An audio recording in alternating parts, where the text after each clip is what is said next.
mesa redonda que de alguna manera sirve de clausura a esta exposición. Leopoldo de Luis, poeta en un tiempo sombrío, que ha estado durante estos meses en el Instituto Cervantes y que bueno, ha tratado de recuperar la biografía y la obra de un poeta pues extraordinario y que sin embargo, como él mismo casi había vaticinado, sobre el que paseó su tiempo, su látigo, él lo decía de manera más hermosa, pero bueno, un látigo despiadado, ¿no? Pero precisamente para que el tiempo no sepulte lo más valioso de nuestra cultura, el Instituto Cervantes tiene entre su labor pues esta labor de recuperación, ¿no? Y bueno, ha sido una exposición con la que hemos contado con un material realmente singular y muy personal. Hoy con nosotros tenemos a los que han hecho posible esta exposición. Los presento por la persona que está más cercana, Ángel Luis Sobrino, que ha sido el comisario de la exposición, que es doctor en Filología Hispánica y bueno, fue premio extraordinario de doctorado y es especialista en las revistas literarias de la Segunda República y bueno, en la poesía del siglo XX, ¿no? De la segunda parte del siglo XX y desde luego en la figura de Leopoldo de Luis, como se puede ver en este trabajo que es realmente extraordinario, ¿no? El que ha hecho con esta exposición y este catálogo, ¿no? Y también con Jorge Urrutia, que bueno, es hijo del poeta Leopoldo de Luis y es especialmente querido en esta casa, de la que fue director académico unos años. Y bueno, es uno de los hispanistas más importantes que hay en España. Tiene una obra reconocidísima, también muy premiada, como hispanista, no solamente en nuestro país, sino también en Francia, por ejemplo, en el ámbito internacional, donde recibió un prestigioso premio por su labor, un premio del gobierno francés. Y además es uno de los poetas más representativos de su generación. Hace muy poco recuperó su obra en una antología que publicó Salto de Página hace un año, que se llama Será presente lo que ya es pasado, que también les recomiendo, aprovecho para recomendársela. Y nos van a hablar sobre la figura de Leopoldo de Luis. No hay nadie que sepa más que ellos de este importantísimo poeta. Y le voy a dejar primero la palabra a Jorge Urrutia y después hablará el comisario Ángel Luis Sobrino. Después habrá tiempo hablarán en torno a una hora, 50 minutos, después habrá turno de palabra, ¿vale? Si quieren hacer una pregunta. Bien, ¿de qué les puedo yo hablar? Porque naturalmente yo no soy el indicado para hacerles ustedes un juicio crítico de la obra de Leopoldo de Luis. Yo sé que solamente hay dos personas en la familia siempre que uno tiene que defender, caiga quien caiga, que es al padre y al hijo. Pero de todas maneras no me parece que mi labor sea defender la labor literaria de Leopoldo de Luis. De manera que les voy a contar algunas cosas al hilo de su vida, ligada con su producción literaria y que pueda tener cierto interés, incluso anecdótico. Lo primero que tengo que hacer es explicar por qué Jorge Urrutia es hijo de Leopoldo de Luis. Mejor dicho, cómo el padre puede llamarse Leopoldo de Luis y el hijo se llama Jorge Urrutia. Bueno, la explicación es que Leopoldo de Luis se llamaba Leopoldo Urrutia de Luis. Pero ¿por qué cuando cae, desaparece, se sumerge, se hunde el apellido Urrutia y aparece o nace el apellido de Luis?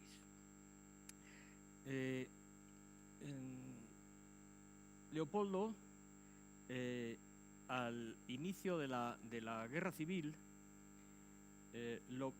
su primera experiencia de la Guerra Civil es en el mes de mayo del 36, esto no lo he contado nunca, me parece, en el mes de mayo de 1936, en que él se interpone delante de un grupo de manifestantes que querían incendiar una iglesia en Madrid, y una iglesia jesuítica, de jesuitas. Y con ese motivo es detenido por no respetar el orden público. No sé si no respetar el orden público era quemar o no quemar la iglesia, eso ya no lo sé muy bien, y es llevado a Conde de Toreno, al Palacio de Conde de Toreno, que luego va a ser la prisión de Conde de Toreno, y ahí escribe un poema a su madre, que yo en una página de un libro, a lápiz sobre una página de un libro, es un poema que yo conservo totalmente roto, pero que escribe. Y lo va a sacar mi abuelo, que era hombre claramente socialista, y la persona que lo deja le dice: bueno, pero tenga usted mucho cuidado con su hijo, que es muy peligroso. La segunda, el segundo contacto que tiene... ya esto se ha vuelto, ya crece más la voz. Estos han sido los jesuitas que han intervenido. Es importante lo de los jesuitas, no lo he dicho, lo he dicho por algún motivo. El segundo contacto que tiene es que él, que había terminado magisterio y iba a empezar letras en septiembre, octubre del 36, va con Jorge Campos, entonces Jorge Renales. Hay un tema, paréntesis, hay un tema que decía Ricardo Senabre, que la administración universitaria nunca pagará a los profesores, que es la cantidad de temas de tesis doctoral que regala. La cantidad de temas de tesis doctoral que un profesor sugiere y no lleva a cabo nunca, ¿verdad? Y eso no está pagado, no se registra ese tema, ¿no? Bueno, pues yo les ofrezco, para que lo digan ustedes, un tema de tesis doctoral, que son los seudónimos de la posguerra, los escritores que escribieron con seudónimo en la posguerra. Bueno, pues Jorge Renales, que luego firmaría como Jorge Campos, excelente cuentista por otra parte, y autor de un buen libro sobre el siglo XVIII, sobre el teatro del siglo XVIII, Jacinto Luis Guereña, una maestra cuyo nombre no recuerdo, de mi padre, llevaron niños, hijos de milicianos, que sacaron de Madrid para las escuelas de Levante, para sacarlos del cerco de Madrid. Y cuando vuelve, se integra en el 5º Regimiento, en el Batallón Pasionaria. De hecho, él escribirá un poema sobre el batallón Pasionaria.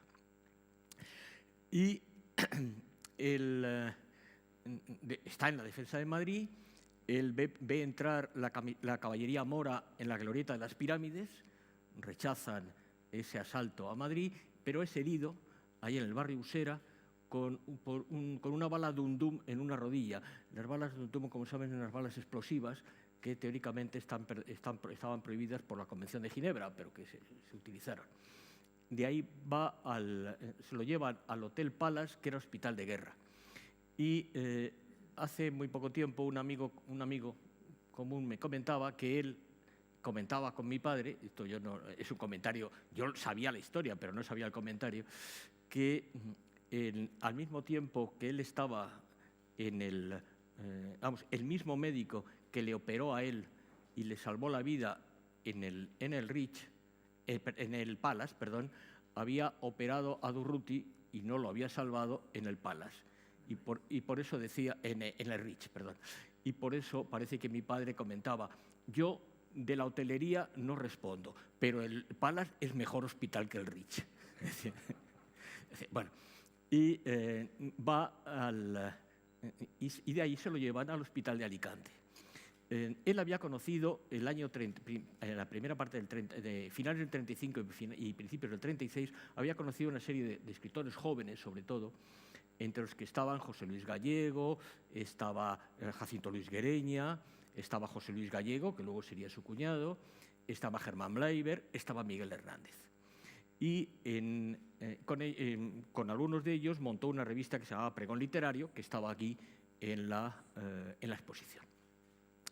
Y en Alicante él conoce a Gabriel Baldrich, entonces teniente del Ejército Republicano, que estaba también herido, y juntos y con Vicente Ramos, el erudito Vicente Ramos, alicantino, van al famoso homenaje que se le rinde en el Ateneo de Alicante a Miguel Hernández. Ahí se encuentra y en ese encuentro, ese reencuentro con Miguel Hernández, acuerdan publicar un libro con poemas de Miguel Hernández, de Baldrich y de Leopoldo, que se llamará Versos en la Guerra y que no está en ninguna biblioteca española, pero que sí ha estado expuesto en el ejemplar propiedad del secretario de la Fundación Miguel Hernández, que tenía un ejemplar y que está expuesto ahí, aunque no diga que sea suyo, pero es de Aitor Larrabide ese ejemplar. Después ya va a seguir la guerra, da igual, terminará como capitán de Estado Mayor en el ejército del general Escobar, va a pasar por la cárcel de Ciudad Real. Él ha publicado 17 o 18 romances en el Romancero de la Resistencia, en el Romancero de la Guerra, perdón, y también eso es importante. En muchos periódicos de guerra hay textos suyos.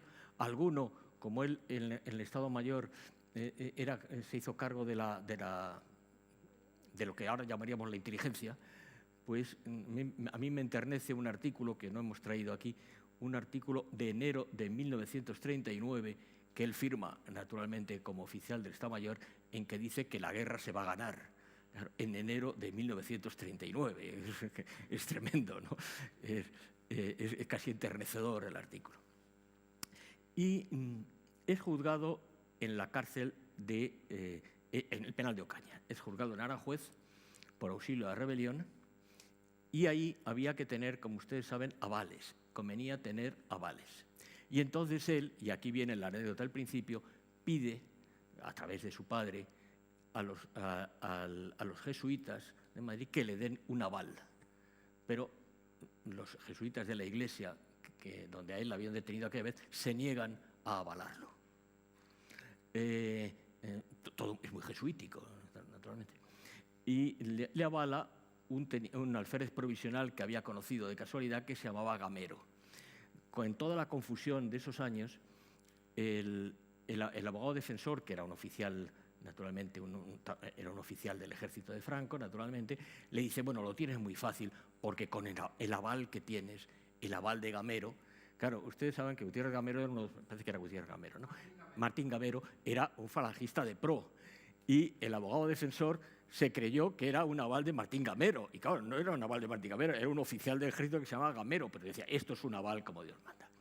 Bueno, y entonces, tengo que decirles que en ese juicio hay una anécdota también muy curiosa, que es que juzgan también a otro militar republicano al que le acusan de haber matado al cura de su pueblo. Y le dijo al juez, señor juez, yo no he podido matar al cura de mi pueblo porque el cura de mi pueblo soy yo. Y la otra anécdota es que mi padre es condenado a 1 año del campo de concentración, pero estábamos en España, y esto es importante, porque es condenado a campo de concentración sin plaza. Es decir, no hay plaza en los campos de concentración para que se vaya.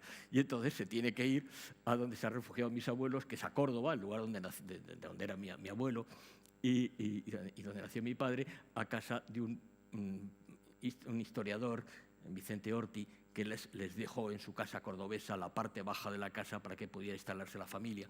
Y durante el tiempo que estaba esperando, trabajó en Leopoldo de perito tornero, de obrero en un torno, en una fábrica, hasta que la Guardia Civil vino a llevárselo porque ya había plaza en un campo de concentración, ¿no? Esto me parece absolutamente maravilloso, ser condenado sin plaza me parece estupendo. Bien,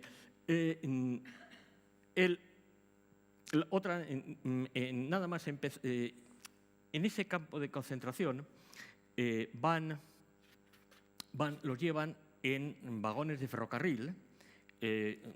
Recuerden ustedes tantas películas como La lista Slindal, por ejemplo, tantas películas en que llevan a los judíos a los campos de concentración en vagones cerrados de mercancías los llevan y en un... Perdónenme que estoy buscando un libro que naturalmente se me ha perdido, que es una cosa absurda. Aquí está.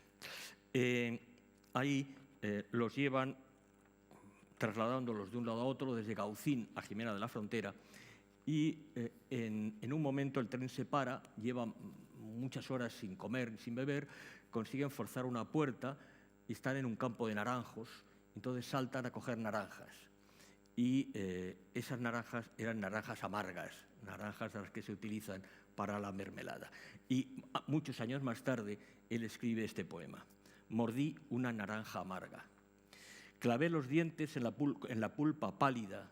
Los acervos topacios derretidos de la naranja, como espejos fieles de sabor, repitieron en la cuenca del paladar la sensación remota. Morder una naranja amarga deja una huella que el tiempo no disuelve. Con el sabor de la naranja amarga en los huertos del sur, la guerra inscribe su derrotada humillación, jalona su acorralada estela. El hambre puede y la ignominia puede ser la pulpa carminativa de naranja ocre. En Levante será tal vez de almendra el amargor y por la altiplanicie de cereal fermentado.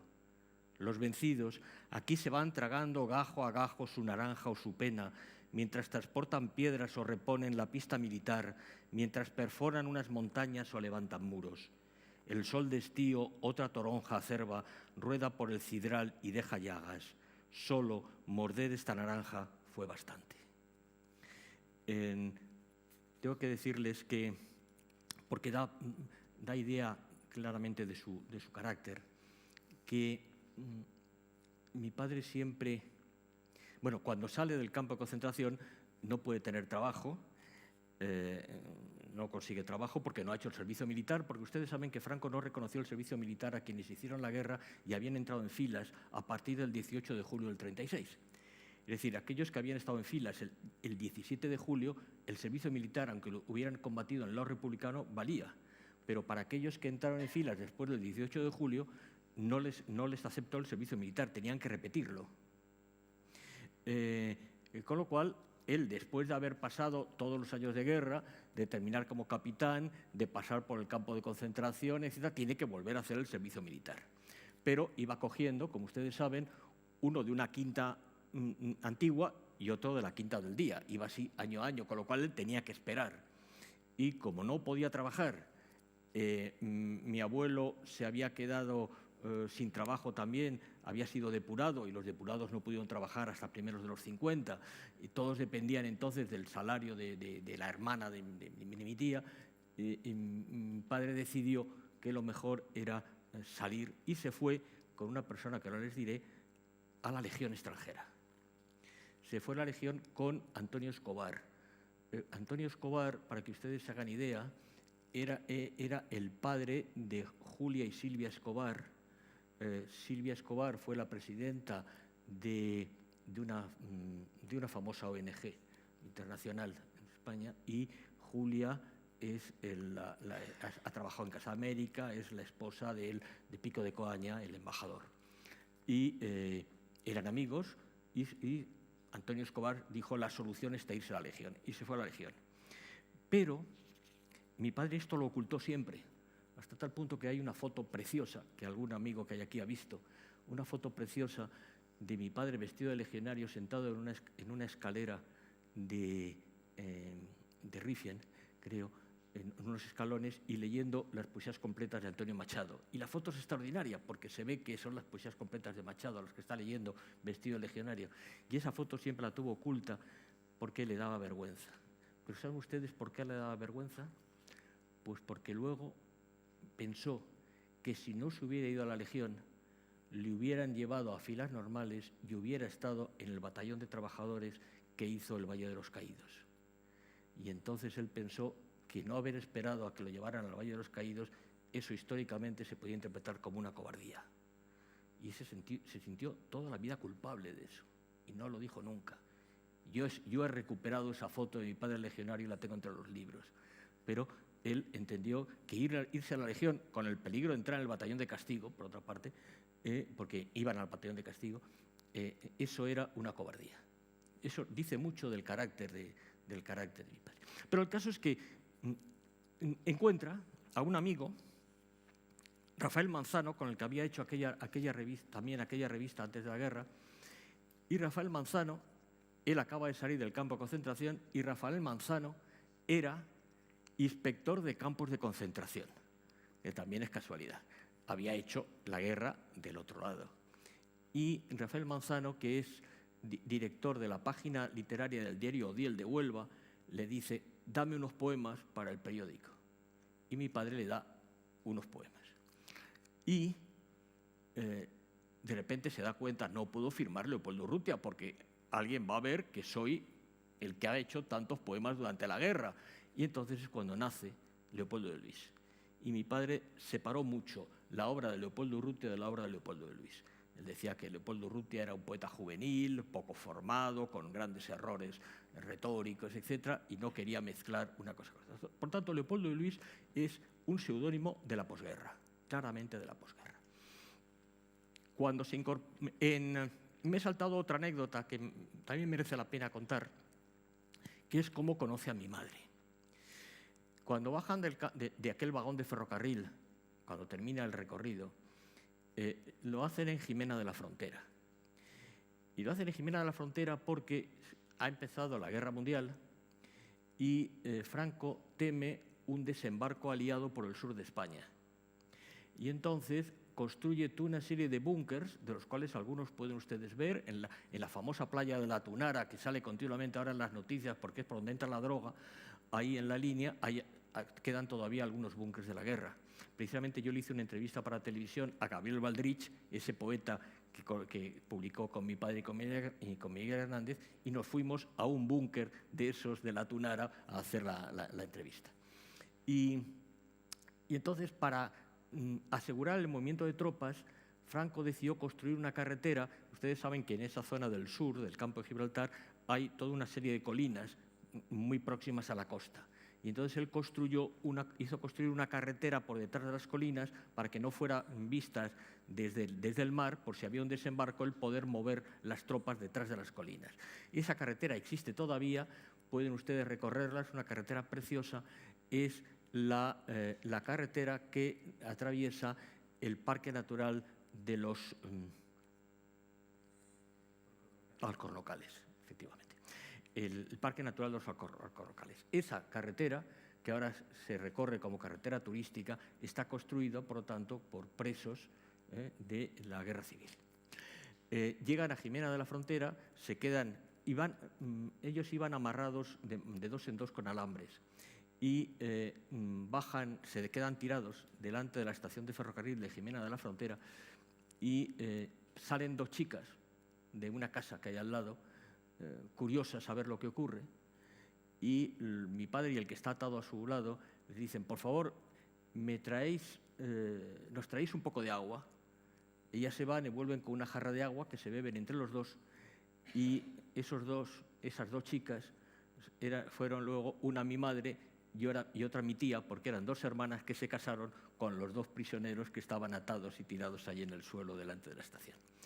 El cronista de la villa, en una carta que tengo muy, muy bonita, me dice: el agua que bebieron fue seguro de la fuente del Regüé. La fuente del Regüé es una fuente al lado del río Ozgarganta, que es el que pasa por el pueblo, y que está en una casita, una especie de edificio que protege la fuente del siglo XVIII, muy bonito, y es el agua buena, porque en ese pueblo el agua suele ser un agua muy calcárea, ¿no? Y el cronista me decía: el agua que bebieron seguro que es agua del Regüé, porque dice el refrán de Jimena: quien bebe agua del Regüé y come piñonate, que es el dulce, se casa en Jimena. Por lo tanto, decía, tiene que ser agua del Regüé. Bien, pues él empieza entonces a colaborar muy pronto en las revistas, con el nombre de Leopoldo de Luis, en las revistas de posguerra. Yo creo que es el único o de los pocos que ha colaborado, ¿verdad?, en todas las revistas de posguerra. No hay revista de posguerra, no sé cómo tenía tiempo de escribir tanto. Entre críticas y poemas, publica en todas las revistas de posguerra. Y Garcilaso, Espadaña, Proel, en todas. Y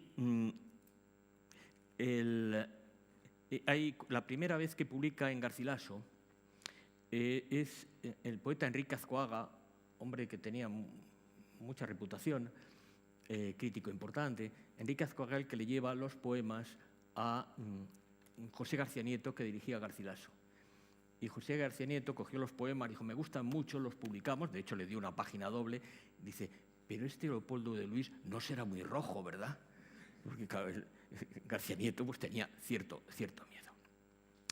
Él tiene mucha relación, les puedo contar también en el programa, en el catálogo de la exposición, cuando ustedes abren, al abrir, hay tres personas visibles. Uno es Leopoldo de Luis, otro es Ramón de García Sol, que fue su íntimo amigo, y este de aquí es Buero Vallejo, es Antonio Buero Vallejo. Les puedo decir que por prueba de esa integridad, de esa integración de Leopoldo en la vida literaria madrileña, es que cuando Buero Vallejo escribe Historia en una escalera, no encuentra quien se la estrene y le pide a Leopoldo que le lleve a Conrado Blanco, que es el empresario del Teatro Lara, que le lleve la obra a ver si la quiere estrenar.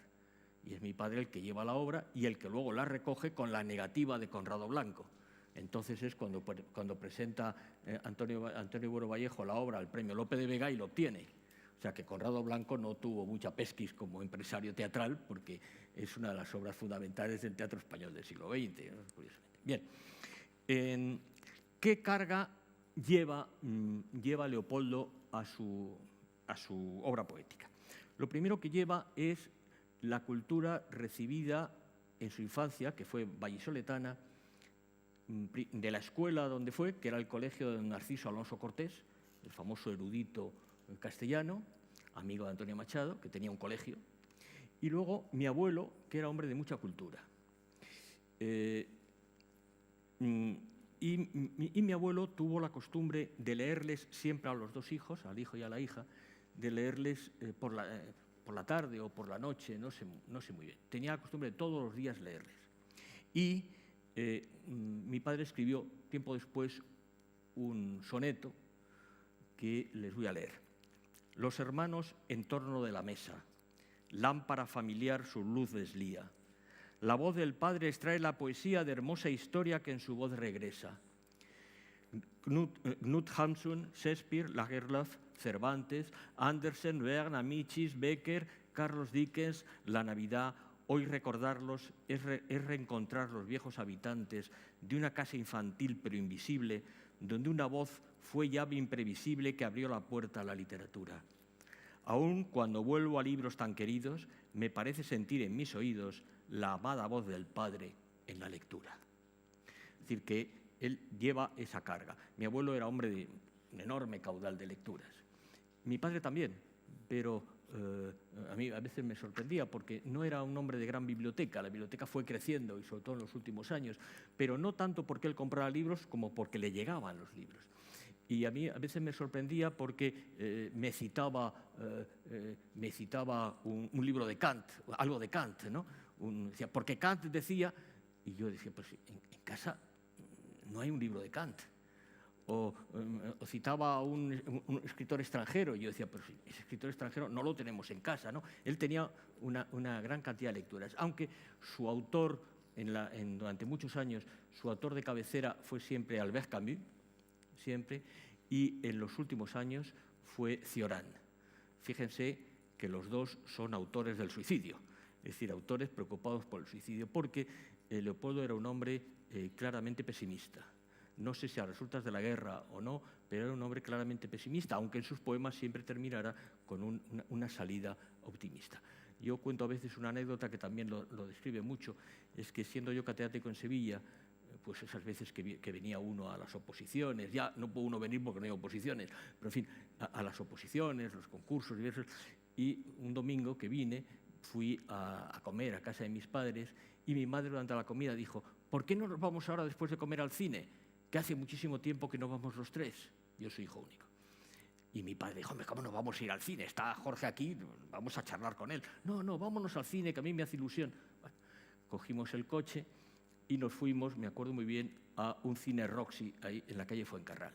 Aparcó mi padre en doble fila, se bajó del coche, fue a buscar, a ver si había, a sacar las entradas, y mi madre me dice: ahí va tu padre deseando que le digan que no hay entradas.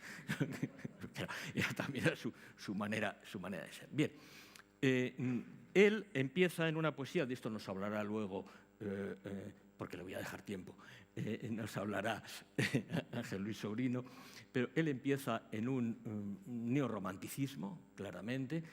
Por otra parte, corresponde a la época, también hay que conocer la época. Ustedes saben que después de la Guerra Civil hubo que reconstruir la vida cultural.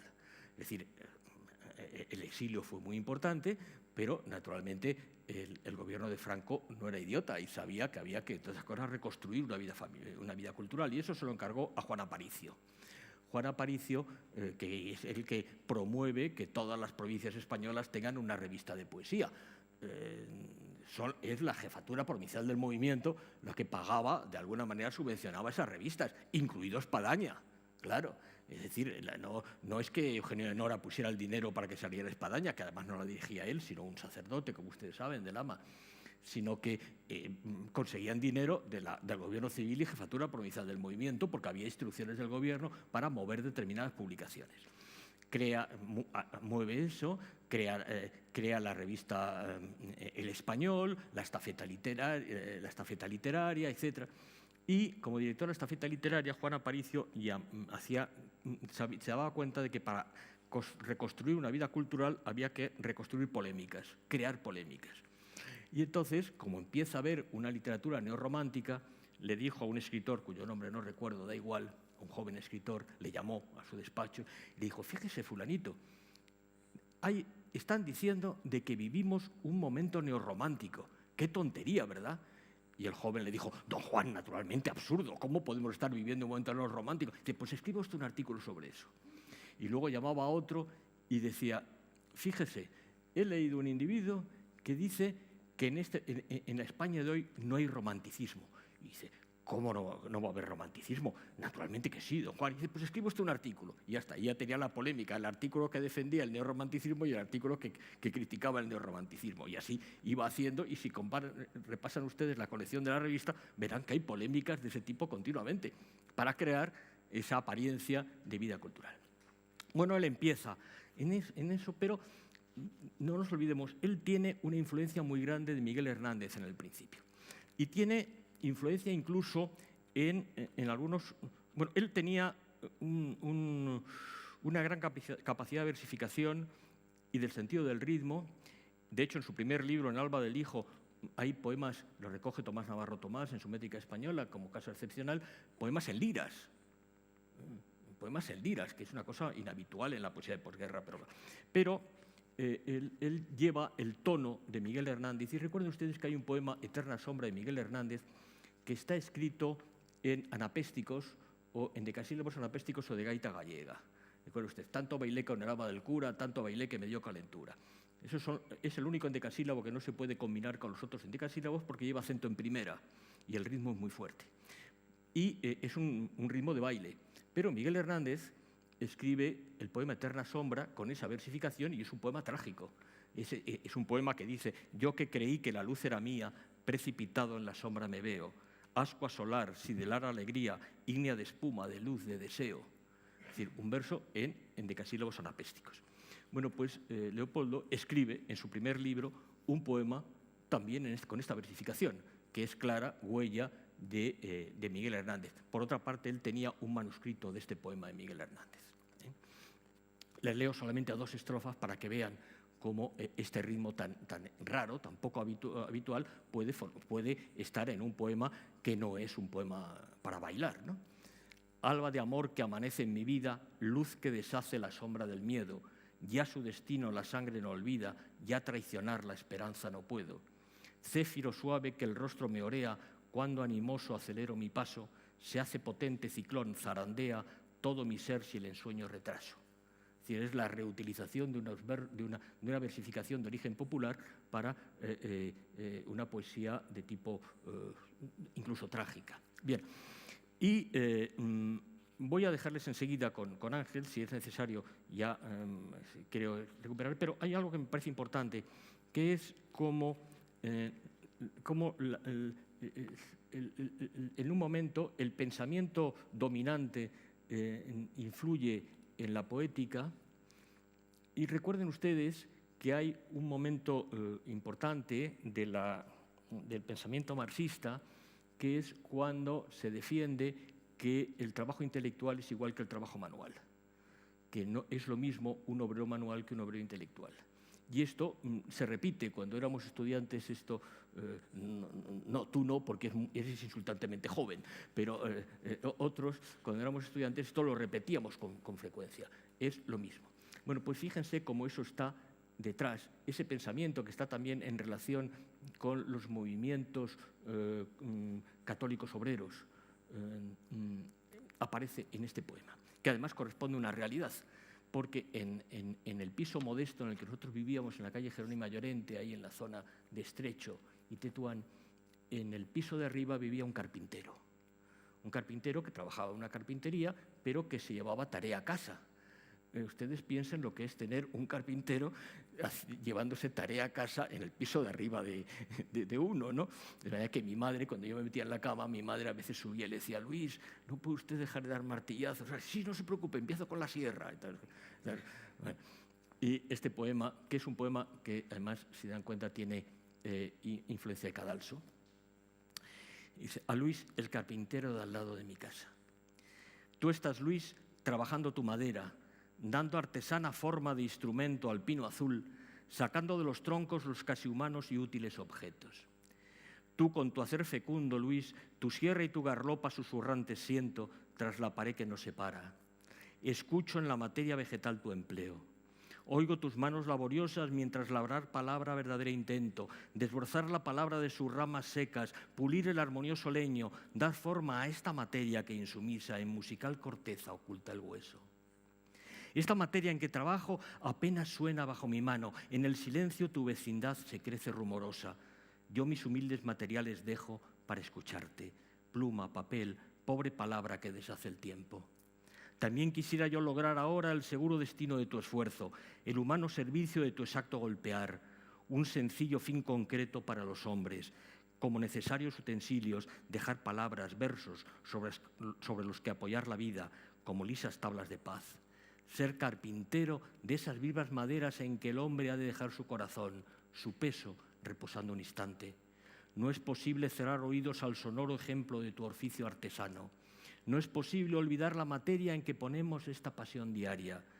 De las palabras crece un manifiesto de sangre y de verdad. Una esperanza luminosa y común. Callado obrero de esa hermosa madera, cada día trabajo contra el terco desaliento. Ese emparejamiento. Y en esta línea también está el poema tal vez más traducido suyo, que está, sobre todo en los libros de enseñanza del español en Estados Unidos, estaba en todos. Yo tengo una colección enorme de esos libros publicados en Estados Unidos donde siempre aparece este poema. Patria de cada día. Cada uno en el rumor de sus talleres, a diario la patria se fabrica. Recuerden ustedes la importancia que tenía bajo el franquismo la palabra patria. Él tiene un poema que se titula Hija Patria y que tuvo muchos problemas con la censura. Hablar de hija patria en lugar de madre patria. Su idea de que la patria no nos hace, sino que nosotros hacemos la patria, ¿no? Pero también patria de cada día, ¿cómo patria de cada día? Si la patria es eterna, no puede ser de cada día, ¿no? De manera que es un poema que también tuvo sus problemas. De hecho, este libro, Teatro Real, tenía que haber recibido entonces, en el año 57, el Premio Nacional de Literatura. Pero el ministro de Información y Turismo de Información que había entonces, da igual ahora quién es, lo vetó y le dieron el premio a Julio Maruri. Vetó el libro. Y para vetarlo, pues él buscó naturalmente los votos que necesitaba. Entre ellos estaba el voto de don José Camón Aznar, famoso e importante crítico de arte, que tiene un libro fundamental sobre Picasso.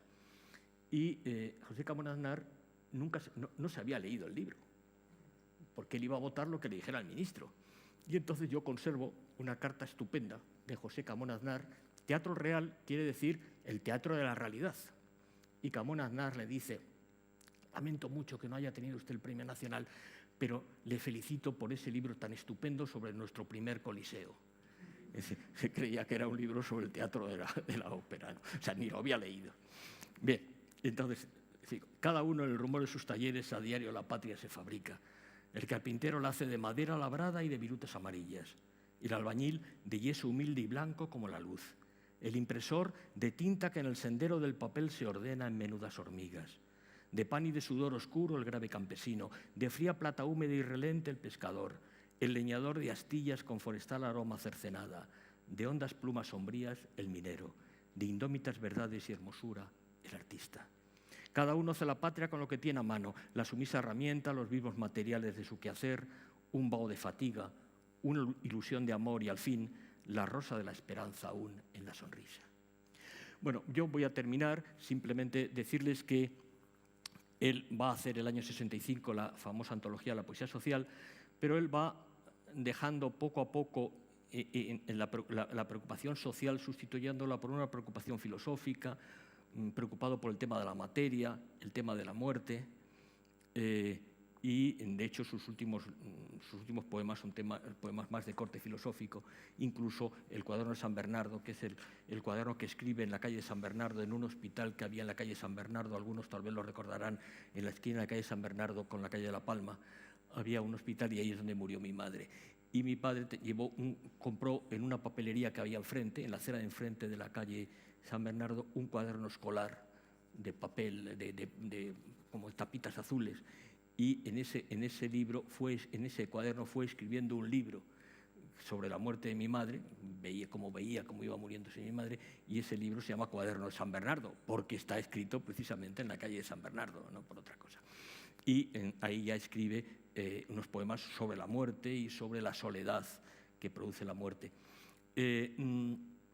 Yo quiero decirles también que mi padre tenía esa manera de ser, que tenía muchos amigos, que era hombre muy cordial, que contestaba a todas las cartas a mano toda la vida, que acusaba recibo de todos los libros que recibía, y cuando no sabía qué contestar de un libro, contestaba con un soneto.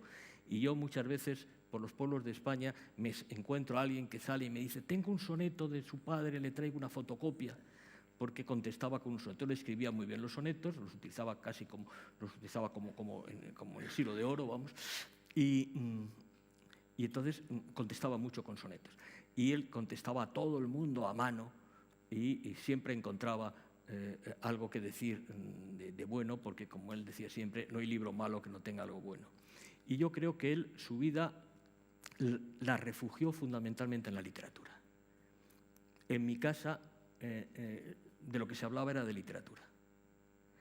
Y a veces yo recuerdo, porque yo tengo en parte tengo esa influencia que mantengo, termino con esto, una anécdota de mi hijo, que vinieron un par de amigos suyos a comer a casa y estábamos todos comiendo con ellos en la mesa y alguien dijo una palabra y dije yo, ¿esa palabra? Y dijo alguien, no sé, alguien de una explicación, y entonces yo me levanté y traje el diccionario de la academia, separé el plato de la comida y puse el diccionario, y los amigos se quedaron así y mi hijo dijo, no, es lo normal en esta casa. Nada más, muchas gracias.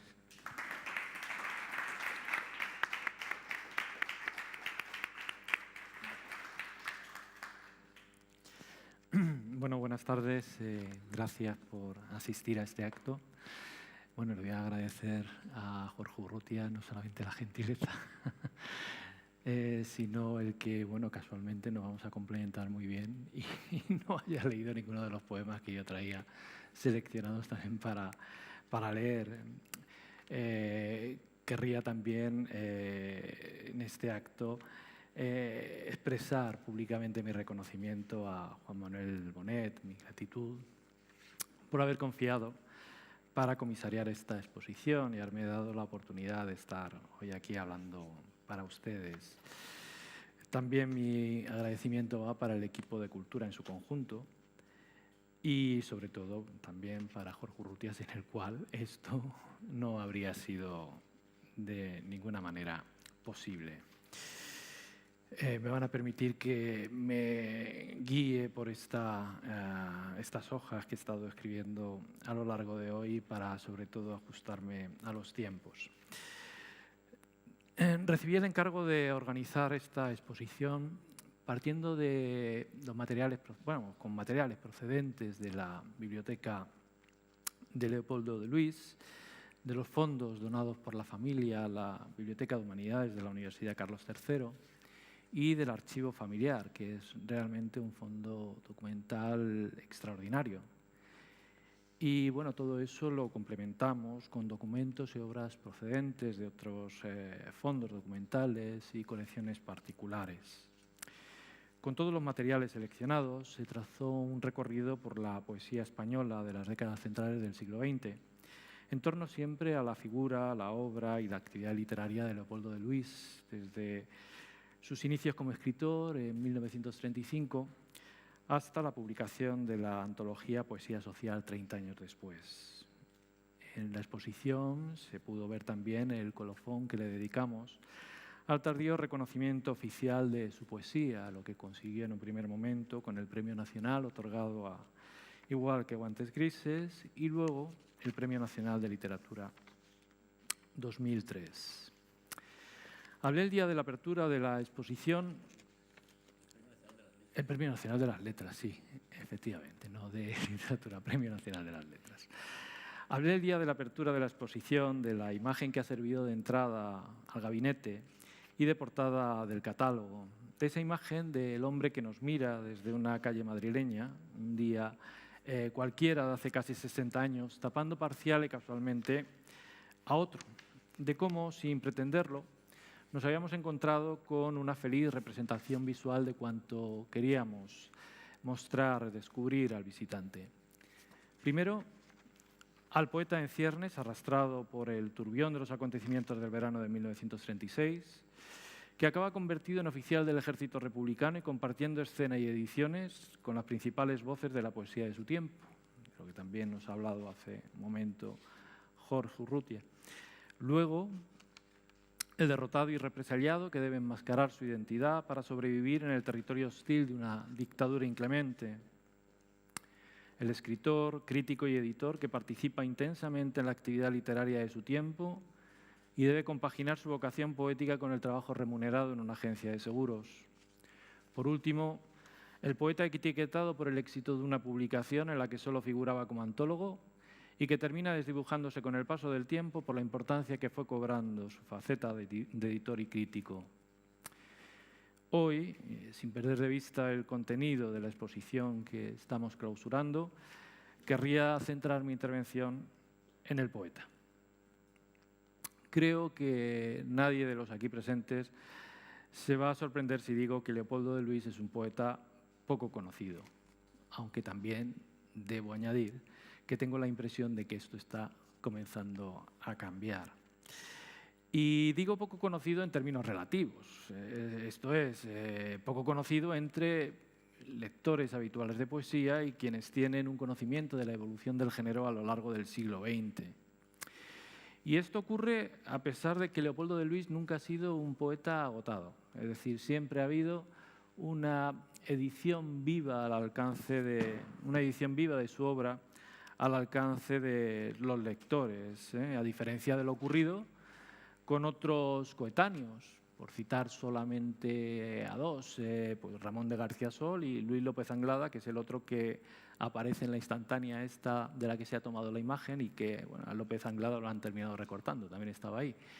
Bien, de ellos pues es difícil encontrar hoy en cualquier librería algún libro con su producción poética. No fue el caso, como digo, de Leopoldo de Luis.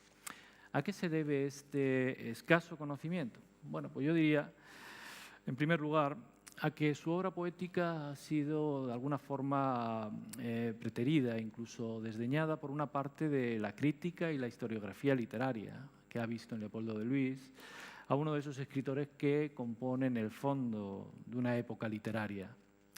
Y no es una impresión personal que yo generalice, basta con hacer una pequeña incursión en la bibliografía básica que utiliza cualquier estudiante de filología, cualquiera que haya estado en las facultades de filología a partir de los años 80 y haya manejado estos manuales, habrá podido ver o podrá observar hoy en día que nuestro autor, en tanto que editor crítico antólogo, aparece mencionado muchas más veces que en su faceta de creador, en la mayoría de las cuales además se limita a una simple mención. Se puede comprobar por ejemplo, con los volúmenes correspondientes de la historia y crítica de la literatura española que dirige el profesor Francisco Rico. Y nada digo de los manuales al alcance del común de la población. Por otra parte, poco ayudó a ensanchar el número de sus lectores el carácter humilde de nuestro autor y su apartamiento voluntario de la primera línea de la escena literaria a partir de los años 80.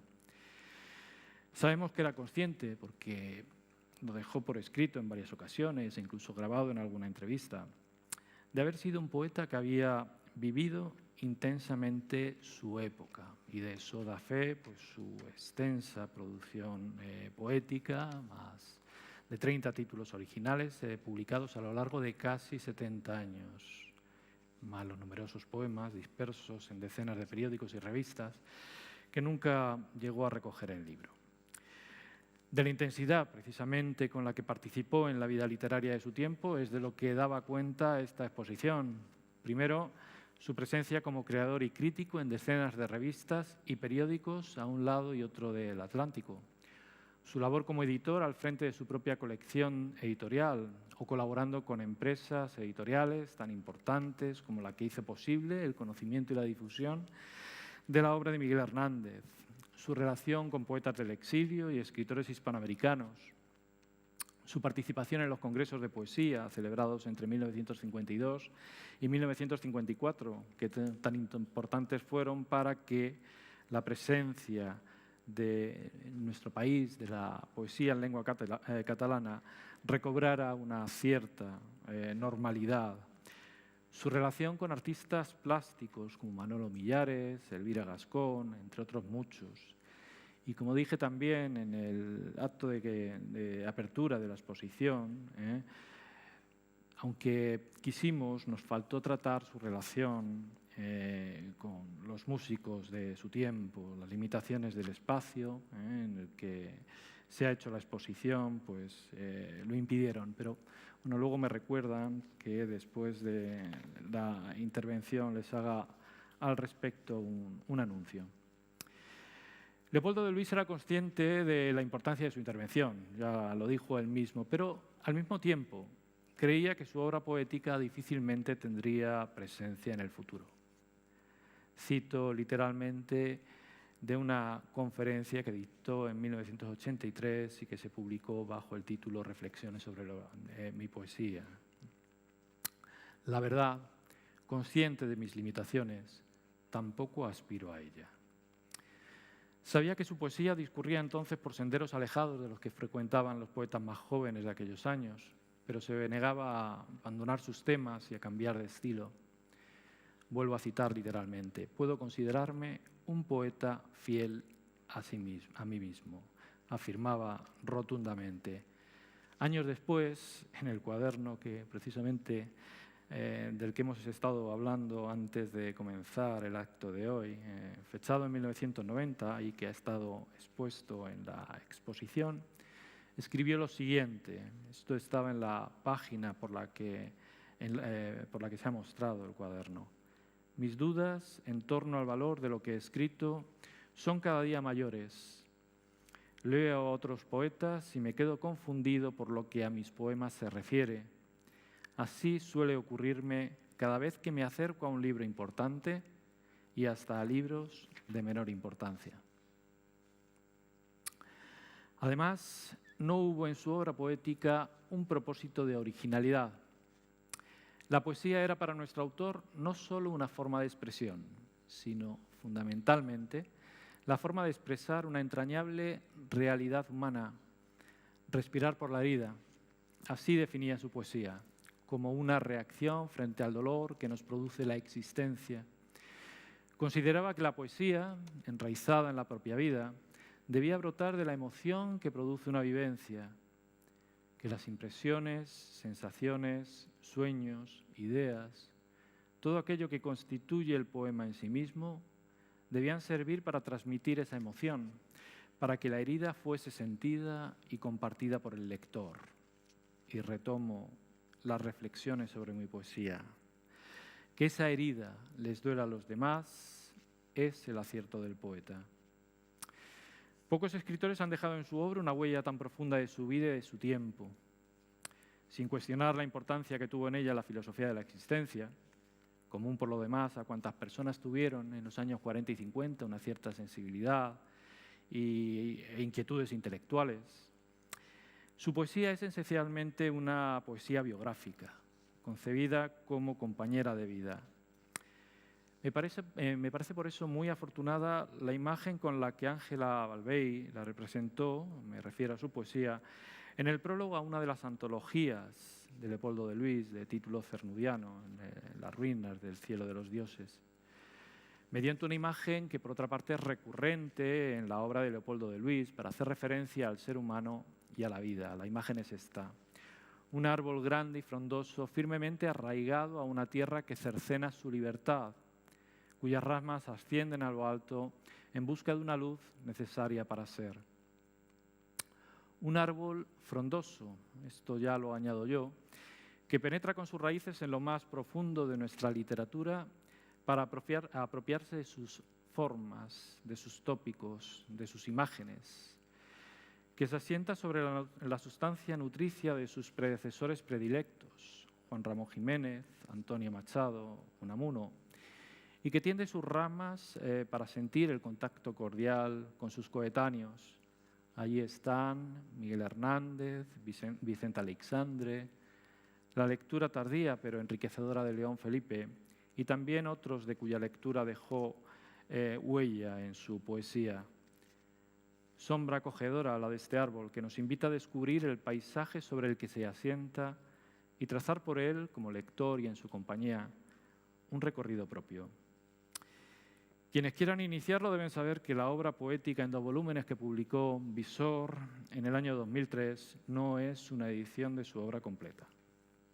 Como bien nos ha recordado Jorge Urrutia, solo incluye los libros y plaquettes publicados con su seudónimo a partir de 1946. Considera que su obra inicial es Alba del Hijo, en alguno de los cuales, además, introdujo cambios. Por ejemplo, añadió, retiró algunos poemas, otros cambiaron de lugar, de libro e incluso de posición dentro del mismo libro.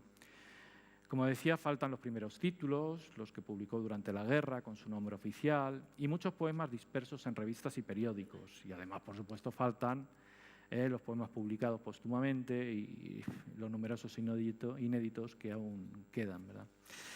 Se trata, por lo tanto, de la ordenación definitiva de su obra para entregarla como legado poético. Me propongo emprender ahora un rápido recorrido por su obra, haciendo en ella 4 calas que prolongaré con un colofón.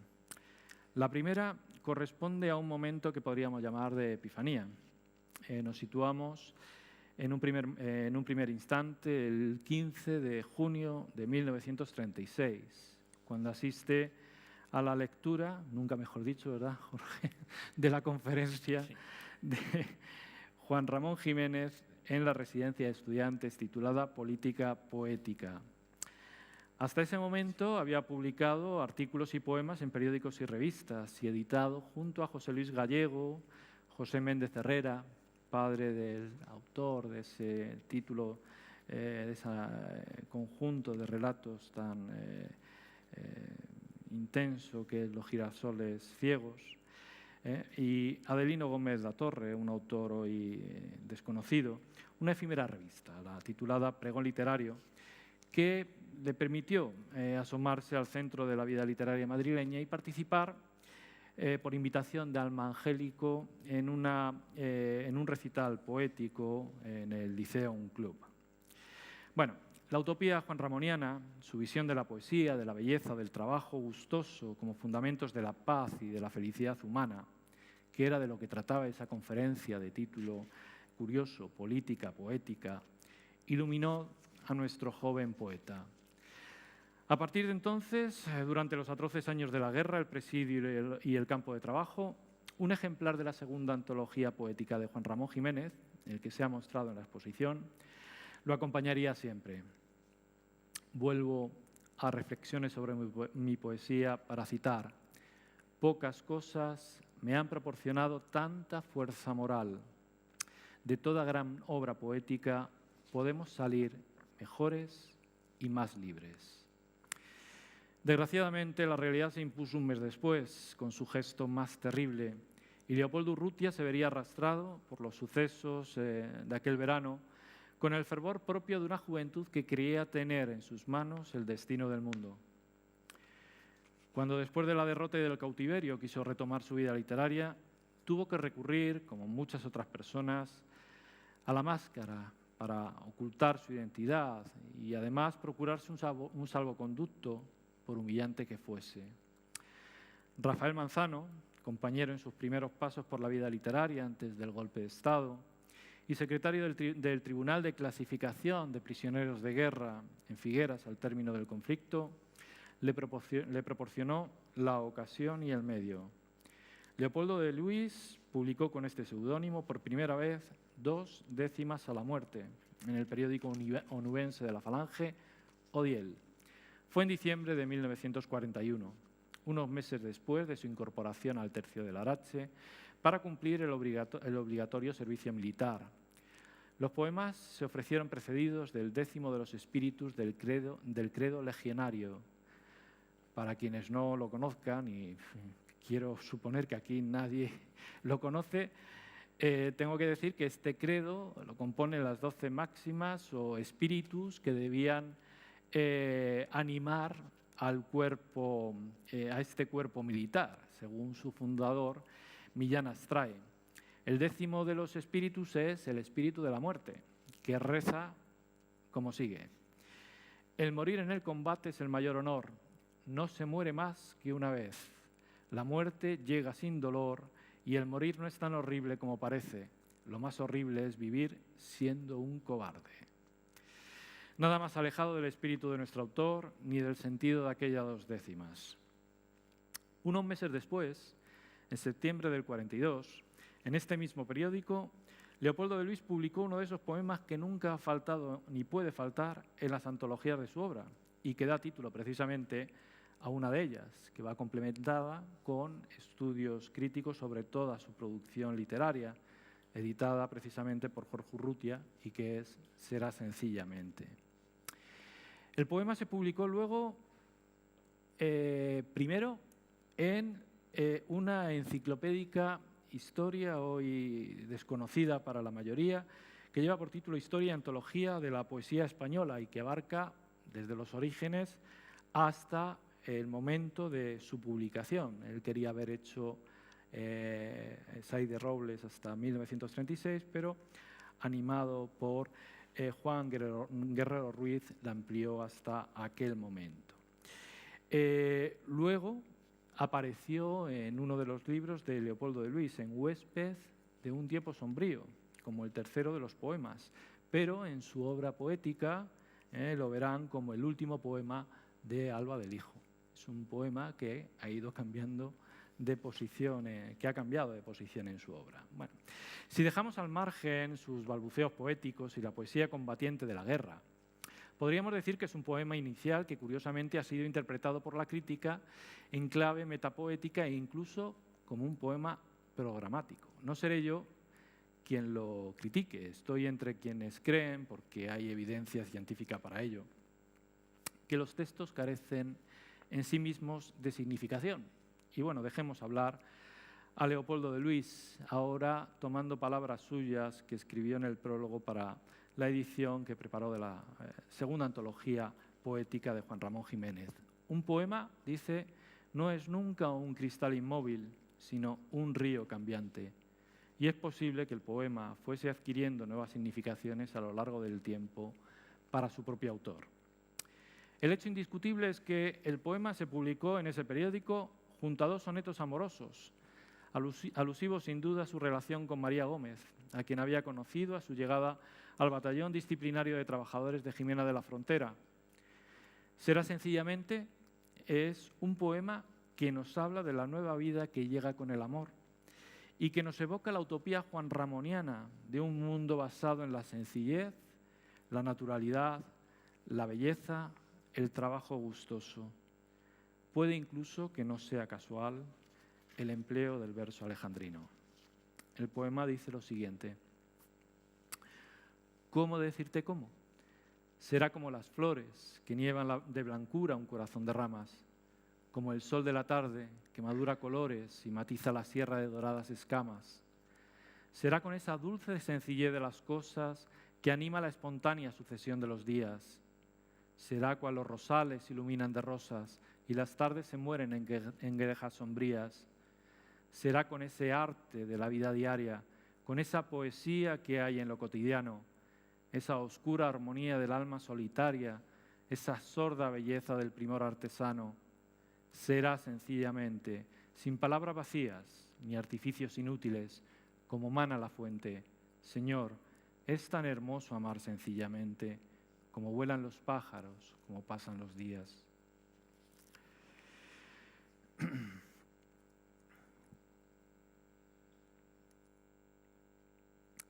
La segunda cala nos va a llevar a 1945. Cumplido el servicio militar, Leopoldo de Luis se había instalado en Madrid el año anterior. Se integra en la vida literaria de la capital, publica en Garcilaso los sonetos de Ulises y Calipso, una recreación del episodio homérico en el que había proyectado su relación con María Gómez y su confinamiento norteafricano, y se había casado con ella en diciembre de ese mismo año, 1944. Poco después, conoce al mismo tiempo los primeros indicios de su próxima paternidad y la notificación de la condena a muerte de su cuñado y amigo José Luis Gallego. Comienza además a trabajar con José Luis Cano en la transcripción de los manuscritos de Miguel Hernández por encargo de Vicente Aleixandre. Reflejo transfigurado de aquellos momentos dejó en los poemas de Alba del Hijo y también en Laurel, un cuadernillo que se editó en la revista barcelonesa Entregas de Poesía en su número 23 de 1946. Este conjunto de poemas, esta serie, tampoco está incluida en la obra poética. La inmersión en la poesía de Miguel Hernández y la lectura de inéditos como el tríptico Hijos de la Luz y de la Sombra o el poema Eterna Sombra dejaron en Leopoldo de Luis una profunda huella visible ya en estos primeros títulos de su obra. Laurel fue un explícito y valiente homenaje a José Luis Gallego y a Juan Ros por el manuscrito de Voz Última, ese precioso manuscrito que hemos podido ver en la exposición que subrepticiamente le había hecho llegar desde la cárcel de Alcalá de Henares. Este testimonio memorable y desgarrador de una voz cautiva, editado y encuadernado con primor junto al novelista y dibujante Manuel de la Escalera, fue escrito por José Luis Gallego a modo de diario poético entre el 30 de enero de 1945, 4 días después de haber conocido su sentencia de muerte, y el 17 de marzo de ese mismo año, 5 días después de que le hubiese sido notificada la conmutación de la pena capital por la de 30 años de prisión. Juan Ros, en cambio, su compañero de expediente y celda, había sido fusilado al amanecer del día 13 de marzo, en el lugar conocido como la Virgen del Val. José Luis Gallego había sido detenido en el verano de 1943, acusado de formar parte de una célula comunista. Torturado brutalmente, tuvieron que mostrarle en comisaría a su esposa, María Teresa Urrutia, hermana de Jorge, embarazada entonces. Tía de Jorge. Tía de Jorge. Tía de Jorge, sí. Por supuesto. Hermana de Leopoldo Urrutia, por supuesto. Embarazada. Vaya. Embarazada de 7 meses para que confesara un lugar de encuentro con Juan Ros bajo amenaza de someterla al inhumano trato que él estaba recibiendo. Laurel, homenaje y elegía, alude sin tapujos, en relación intertextual con el diario poético, al cautiverio, la víspera de la ejecución y el fusilamiento de Juan Ros.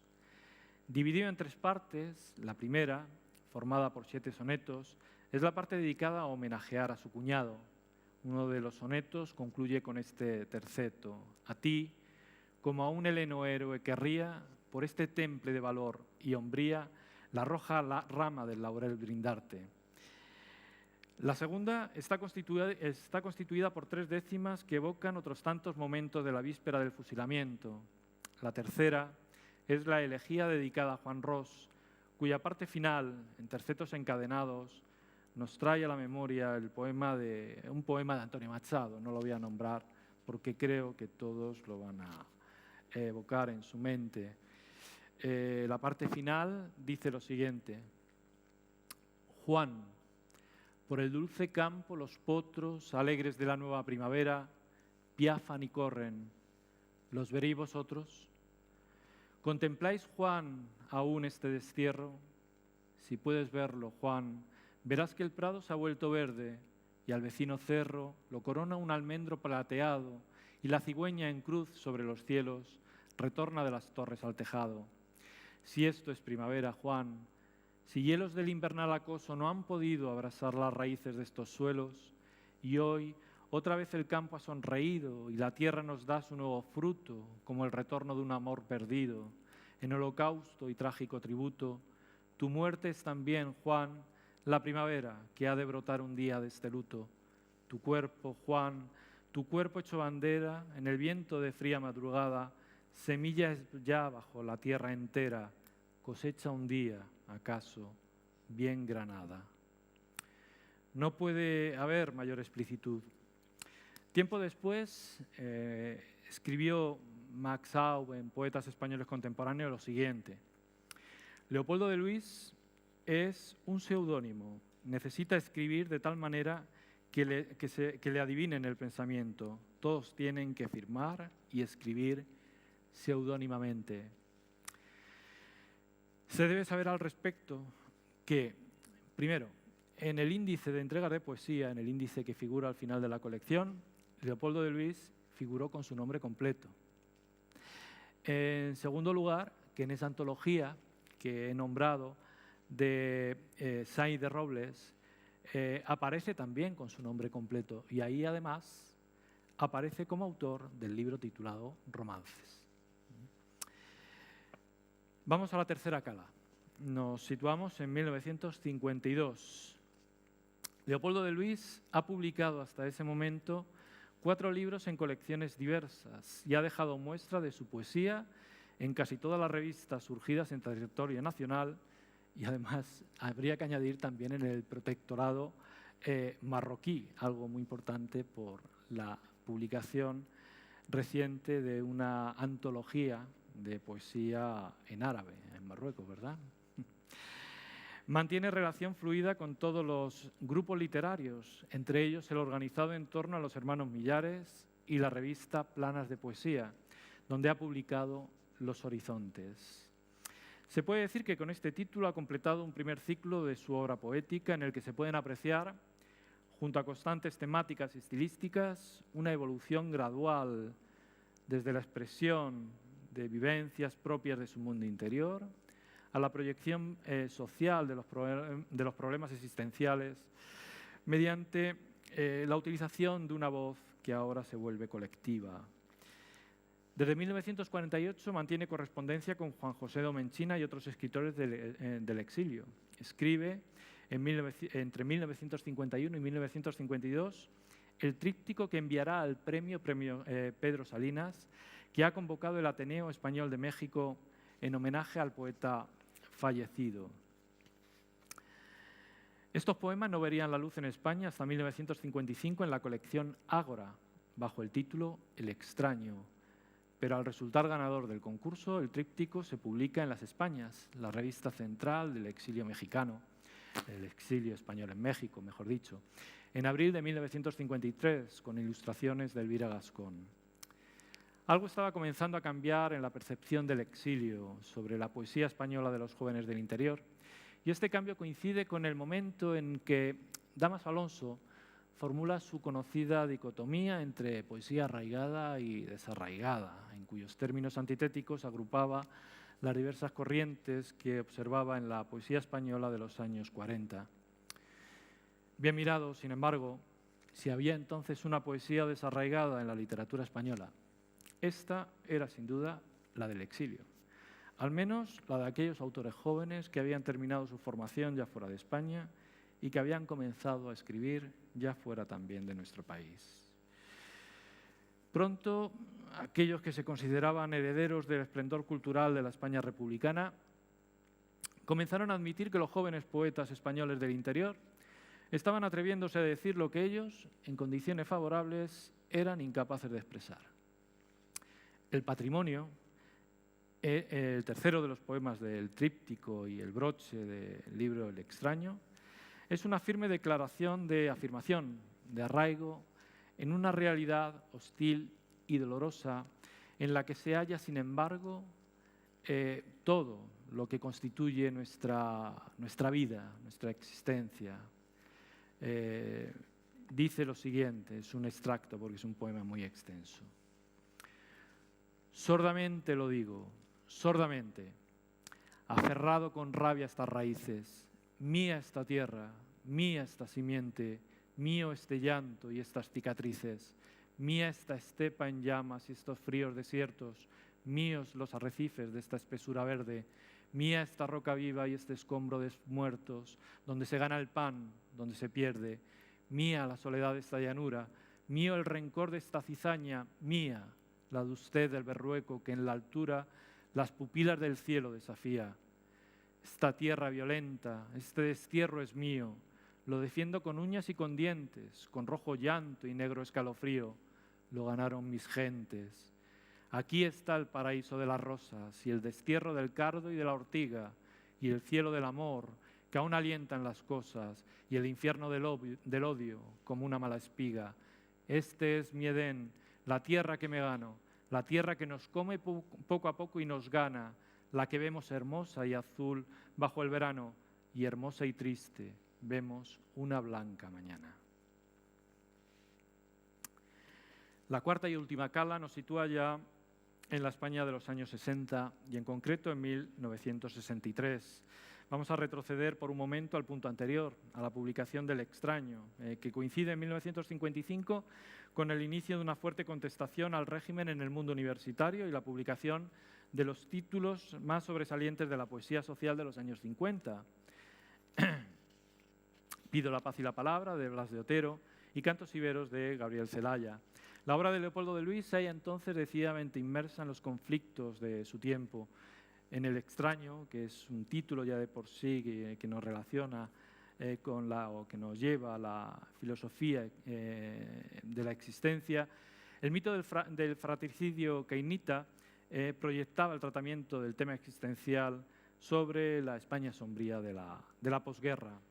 En el Árbol y otros poemas, que es publicado el año anterior, pero muchos de cuyos poemas habían sido escritos después de algunos de los textos, al menos, del Extraño. Los objetos de la vida cotidiana aparecen transfigurados por la mirada poética como símbolos para la reflexión sobre la injusta y triste realidad del entorno. Es el caso, por ejemplo, del siempre emotivo poema titulado Fútbol modesto. En Teatro Real, el tópico del teatro del mundo sirve al autor para reflexionar sobre la condición humana, pero también para llevar la mirada hacia el entorno social que condiciona y se impone a la existencia. En 1958, en una de las cartas que Dionisio Ruidrejo cruza por entonces con Max Aub, escribe que la literatura del realismo social está siendo instrumentalizada por el régimen, dándole visibilidad para neutralizar su potencial carga política y procurarse al mismo tiempo una imagen de aperturismo. Años después, tras el éxito de la antología Poesía Social, algunos de los detractores de esta corriente querrán desacreditarla por su ineficacia política y su insinceridad. Y ahora ya sí que nos situamos en 1963, cuando en el verano en concreto, se está desarrollando un fuerte movimiento huelguístico en las cuencas mineras de Asturias.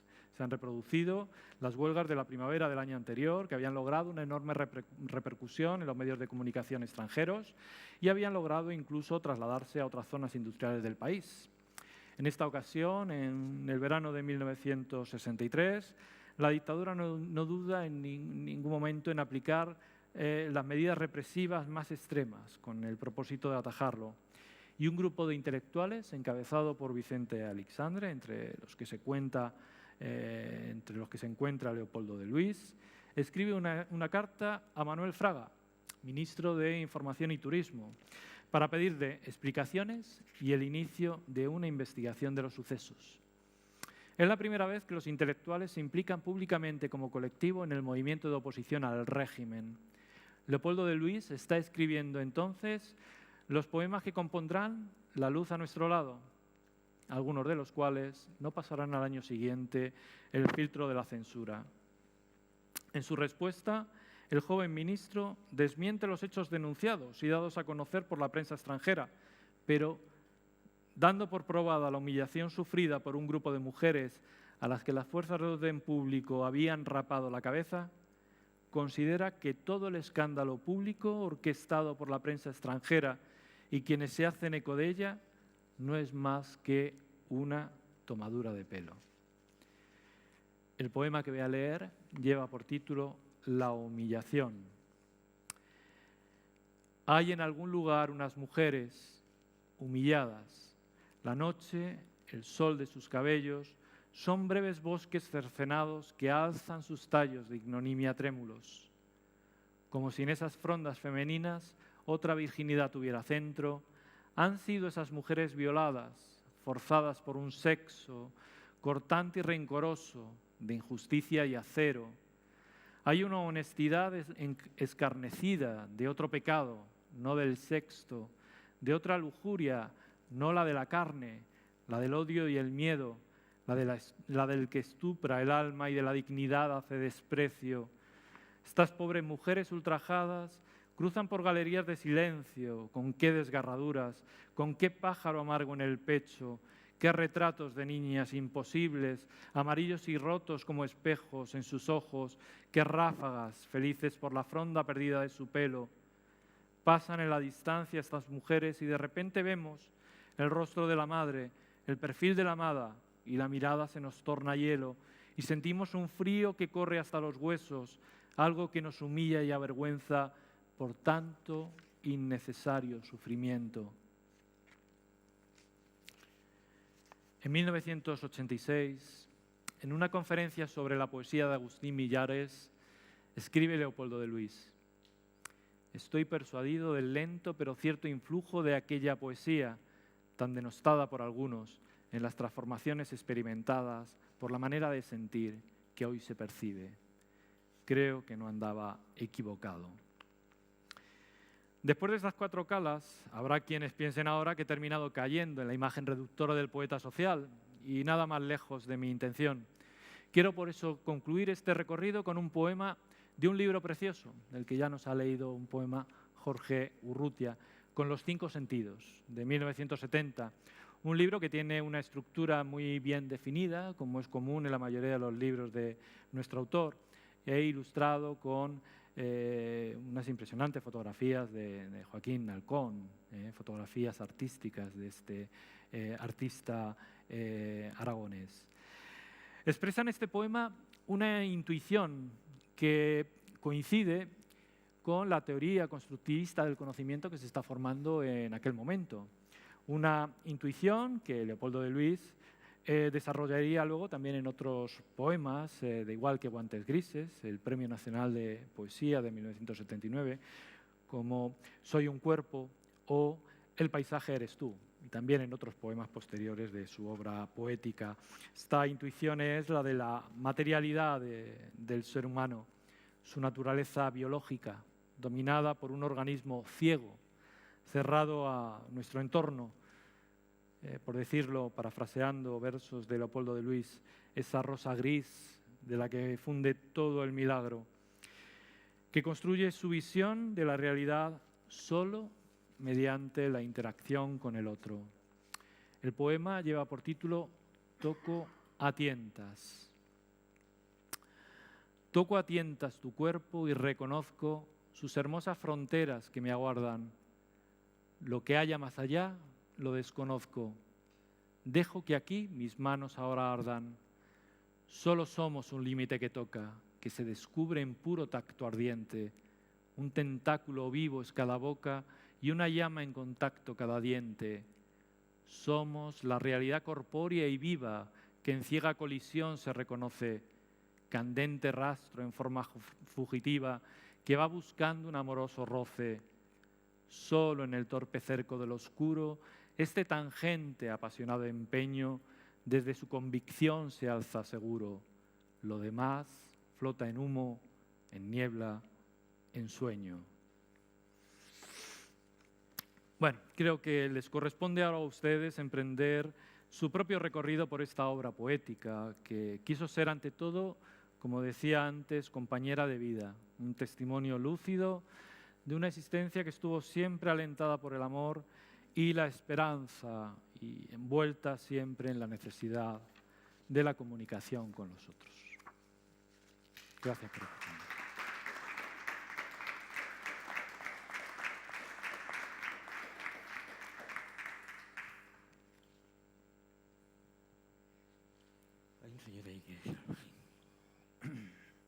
Cuando inauguramos esta preciosa exposición éramos muchos. Hoy un personaje tan extraordinario, me da pena que seamos tan pocos y además hay tanto que hablar de él.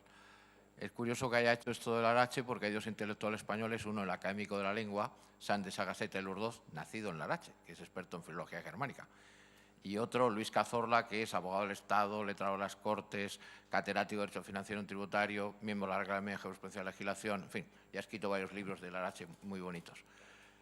Ha tocado usted dos temas, yo suelo preguntar siempre, profesor Urrutia, del tema de la guerra civil, lo de la operación de Durruti, que serían los mismos, que eran dos, que operaron a Leopoldo de Luis.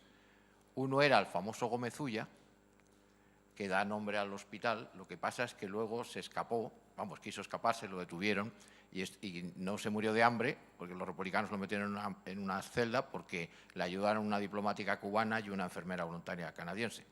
Y el otro era Manuel Bastos Ansar. Yo he conseguido sus memorias, publicadas en Vida de Franco, cuenta detalles y no da nombre. Durruti dieron un culatazo, esto lo ha contado muy bien Raúl Cancio, que es un abogado del Estado, se disparó un fusil de esos que llaman naranjero y la bala le dio casi al corazón, es decir, no tenía salvación. Bastos Ansar era un cirujano, por eso sería el que operaría seguramente a su padre, experto en temas de huesos, pero el que era, más bien traumatólogo, pero el que era cirujano de operaciones más complicadas era Gómez Ulla, y operaban a todo el mundo. Y hay otro caso famoso que es Tarhov, un piloto soviético que se tira en paracaídas en Rosales con tan mala suerte que habían dicho que había unos alemanes muy buenos, muy malos que bombardeaban Madrid y nadie les había dicho que había unos rusos muy buenos que defendían Madrid. Total, que este pobre, cuando dice una jerigonza incomprensible, era alto y rubio, le quería un alemán, lo ametrallaron y cuando le llevaron a manos de estos doctores, pues no era... En fin, yo conozco a los descendientes de Bastos Ansar, les voy a contar el buen resultado, porque él pasó un purgatorio mucho peor que el de su padre. Y claro, luego está muy de moda y se van a sorprender todos porque va a ser la primera vez que escuchan posiblemente esto. Esto estaba en Internet, lo publicó el catedrático de Historia Contemporánea en Sevilla, Espinosa, y lo han hecho borrar por lo siguiente.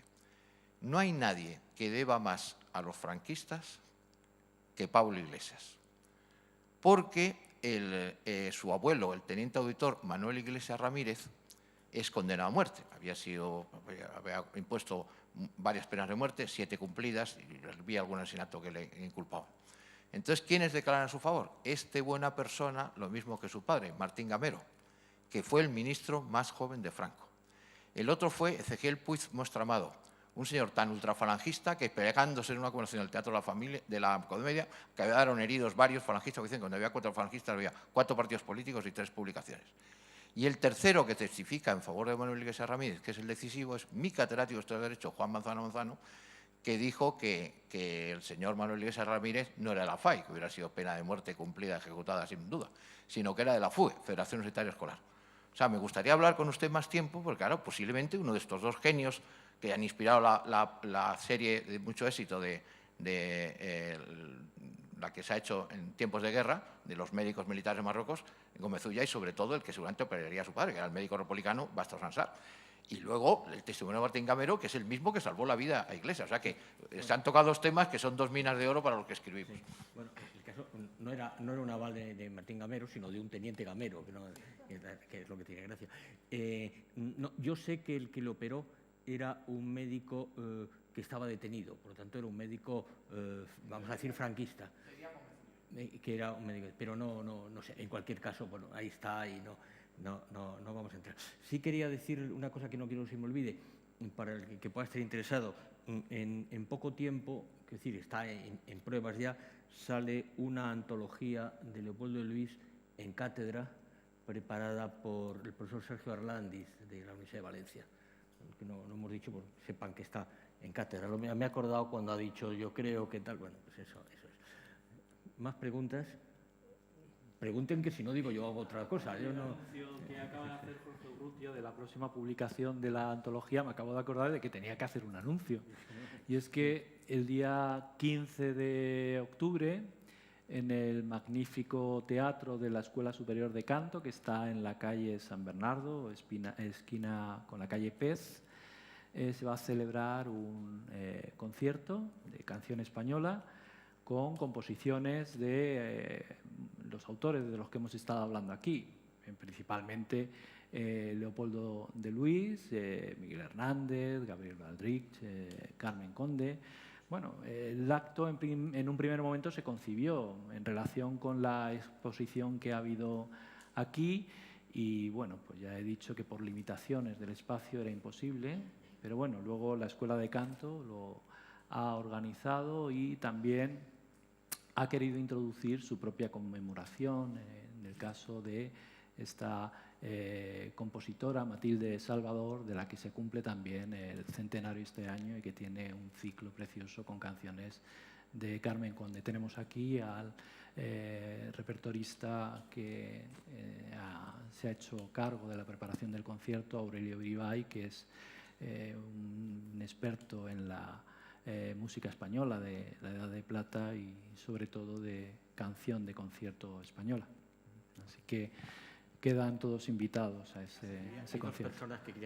Para el profesor Urrutia solamente, que seguro que oiría mil historias de su padre, esa relación tan bonita con Miguel Hernández, y si tenía alguna anécdota que contarnos o alguna cosa que pudiera recordarnos de esa historia entre los dos amigos, ¿no? Bueno, bueno, es que no sabía por dónde iba la pregunta, porque una cosa que hay que tener en cuenta es que mi padre jamás hablaba de la guerra civil.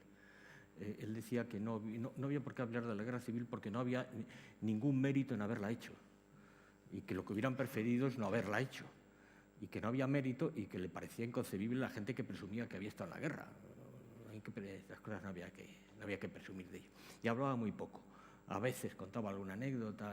Le ha contado más a mi hijo, luego ya de mayor, más cosas a mi hijo que a mí. Porque mi hijo iba a comer con él un día a la semana. Siempre salía de trabajar y se iba a comer con él, y en esas comidas le contaba más cosas de lo que a mí me ha contado. Bien, en cuanto a Miguel Hernández, él contaba siempre que Miguel Hernández era como una especie de hermano mayor para ellos.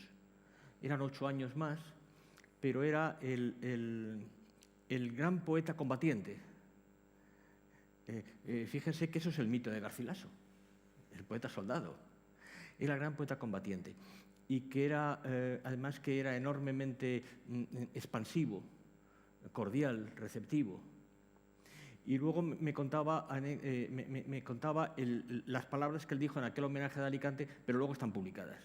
Porque si no exactamente esas palabras, eso salió luego en unos resúmenes en prensa, salieron unos resúmenes en prensa que ha podido... se ha podido reconstruir lo que él dijo. Pero yo recuerdo siempre, él contaba que Miguel en aquel homenaje en el Ateneo de Alicante explicaba cómo en el frente un día en una retirada iban todos corriendo y en una coneta había un soldado republicano herido y que empezó a decir: no me abandonéis, compañeros, no me abandonéis, y que Miguel Hernández lo cogió, se lo cargó a la espalda y dijo: nadie te abandona, compañero, y se fue con él. Y claro, el nadie te abandona, compañero, eso se convirtió en una especie de mot de paz, una especie de consigna entre todos ellos, ¿no? Es decir, el poeta no abandona nunca al compañero, el poeta combatiente no abandona nunca a los compañeros, ¿no? Pero, bueno, alguna más. Por ejemplo, recuerden ustedes que Miguel Hernández era una persona, que por eso le molestaba mucho a Lorca, algo primitivo en la expresión y muy mal hablado, muy brusco. Muy brusco, por eso a Lorca le disgustaba, porque Lorca era un hombre elegante, fino, de buena familia, Y Miguel Hernández pues era un individuo que hablaba con muchos tacos y estas cosas, ¿no? Eso, a mí me contaba, eso lo ha escrito luego, pero me contaba Vicente Aleixandre que un día estando en su casa estaba con Miguel, del quien era muy amigo, y llamó Lorca y le dijo, Vicente, me voy para tu casa. Y le dijo, ah, sí, porque además está aquí Miguel. Y dice, entonces mejor no voy.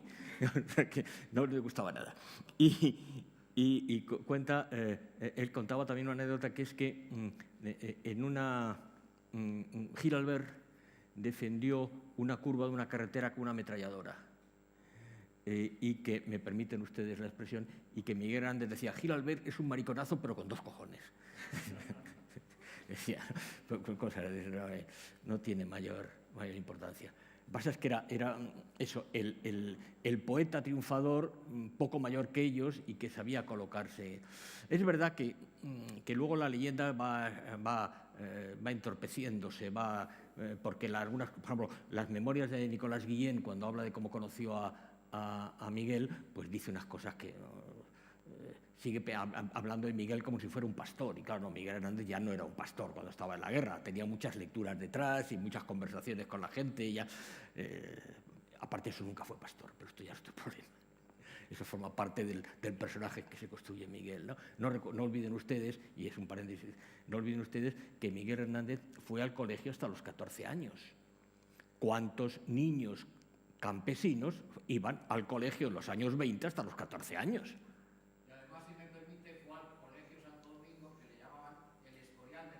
Sí, bueno, era un colegio. Es decir, que es verdad que tuvo sus enfrentamientos con el padre, todo lo que queramos, pero en cualquier caso tiene una educación superior a la normal de los niños campesinos, ¿no? Perdón, Rocío. Sí, bueno, es una pregunta que puede ser contestada de manera muy larga o breve y ya es tarde. Pero la foto que han seleccionado es una foto que presenta una persona de un fondo bueno, una bonomía. La bonomía parece que no está de moda. Y yo supongo que en esa postergación de la figura de Leopoldo de Luis también entraría en que no era un poeta intrigante, que eso no quiere decir que los poetas intrigantes sean malos, pueden ser excelentes, regulares o malos, pero quizás él no era de estos poetas que se dedican a colocar su obra de una manera estratégica, ¿no? Y es una pregunta, que digo, que puede ser breve o larga, pero supongo que en la selección de la fotografía se ha pensado en plasmar cómo era, ¿no? Tengo que decir que a mí la fotografía esta no me gustaba. Creo que ha sido un acierto, pero a mí personalmente no me gustaba. Pero creo que ha sido un acierto. Y ha sido un acierto porque, si se dan cuenta, él está tapando pues, a un profesor una persona que fue profesor de la Academia de Arte Dramático, pero que no me acuerdo cómo se llama, y por eso no ha figurado. No he conseguido recuperar el nombre y no he conseguido a nadie que me lo dijera, porque en otra foto que está en el catálogo se le ve mejor. Y se eligió esa foto porque Juan Manuel Bonet decía, es perfecto, es Leopoldo de Luis tapando a Leopoldo Urrutia. Esa es la explicación. Le gustaba mucho y por eso la cortó ahí, aunque luego se abre la solapa y se ve entera, ¿no? Eso es lo que se refiere a la foto. Es verdad que él no iba imponiendo su obra y desde luego se ve muy bien en todos los últimos años en los que prácticamente desaparece, no publica más que plaquettes, porque él no estaba dispuesto a pedirle a nadie que le publicara un libro. Decía, si me lo piden, lo doy, pero yo no voy a pedir que me publiquen un libro, no pasa nada. Dice, si no se publica un libro mío no ocurre nada, el mundo sigue igual. Entonces, publicaba solamente, prácticamente plaquettes. En cuanto a la bonomía, me voy a tomar una libertad, que estoy seguro de que el profesor Marcos Marín me va a perdonar, que es que de la bonomía hable el profesor Marcos Marín. Se pasa en el micrófono, ¿no?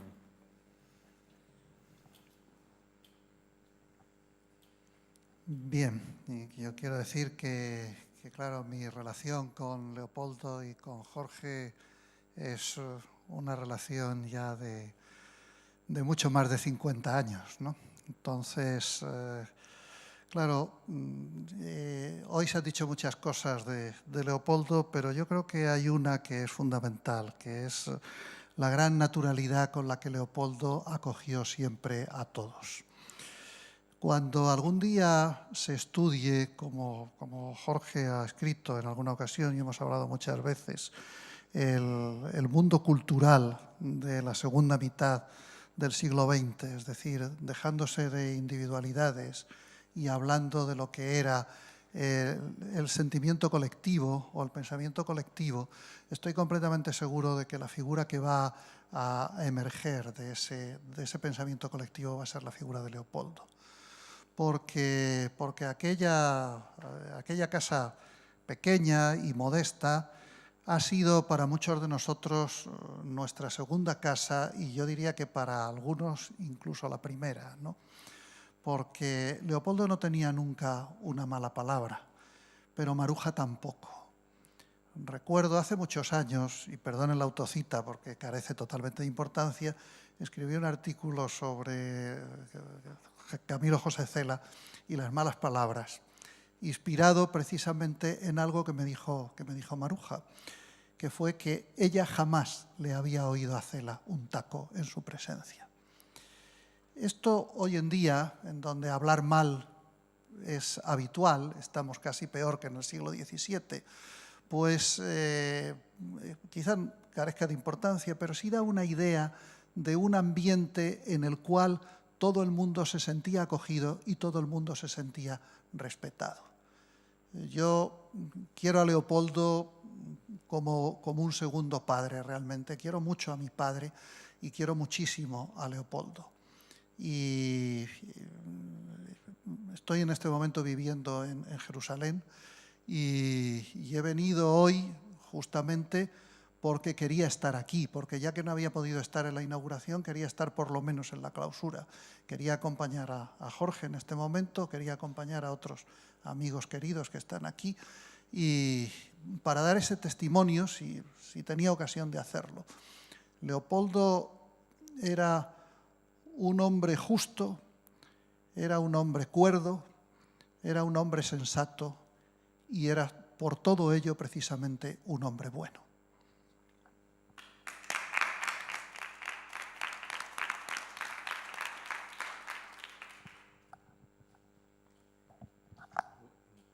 No sé si más preguntas o comentarios, si no supongo que tenemos que ir terminando, ¿verdad? Y yo, me gustaría poder cerrar con algo que nos levantara un poco la sonrisa, ¿verdad? Pero a veces no es tan fácil. En cualquier caso, yo siempre digo una cosa. ¿Perdón?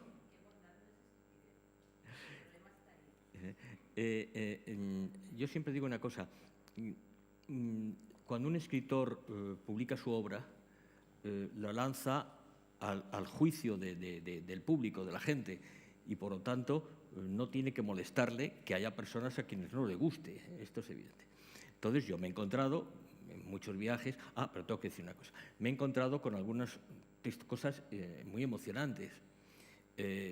Yo no sé si estaba aquel día precisamente Paco Marcos Marín, pero en un homenaje que se le hizo al morir en el Círculo de Bellas Artes, Gonzalo Santonja contó una cosa muy emocionante, que es que su hermano pasó un tiempo en la cárcel y entonces él le acompañó hasta la cárcel y al darle el abrazo de despedida, y luego lo ha publicado creo en un artículo, al darle el abrazo de despedida el hermano le recitó unos versos de mi padre de memoria. Es decir, es como quiso expresar eso. Pero me he encontrado también, por ejemplo,